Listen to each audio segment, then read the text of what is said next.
Ibig sabihin, gas yung kinokontrol niya, hindi po hangin, mga kabasic, ano? Kaya, kayo na po ang humusga.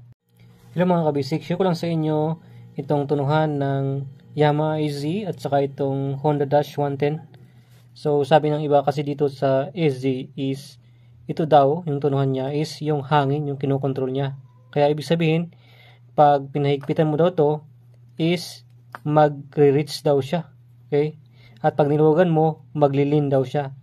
Pero ang kwan ko dito, ang stand ko dito is hindi kabaliktaran, no? Pag niluwagan mo siya, magdadagdag ng gas at pag hinigpitan mo ay maglilin or mag-release ng gas. Kasi may mga natuno na tayong mga ganito, easy, yung mga 2 or 2.5 lang, yung kanilang tono is lean mixture siya. Inong dinagdagan natin, ginawa natin 1/4, ginawa natin 4.5 or 5 turns, naging okay yung mixture niya. At siyempre akala nila dito nga naman, di ba, sa side siya, hindi sa ilalim.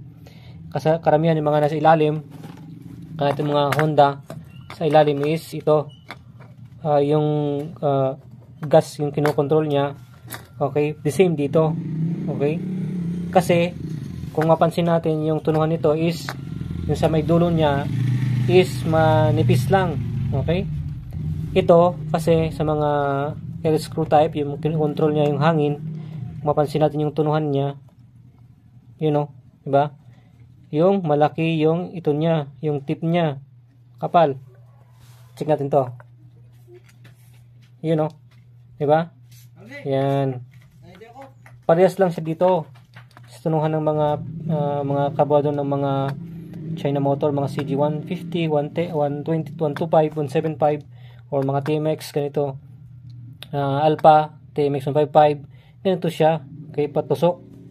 Ibig sabihin, gas yung kinokontrol niya, hindi po hangin, mga kabasic, ano?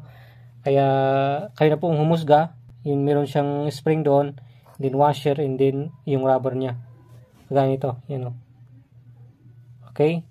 Pero ito, kinokontrol niya is yung hangin naman to sa mga ganito. Honda Dash, HR125, ganun. Okay, sa mga ganitong part.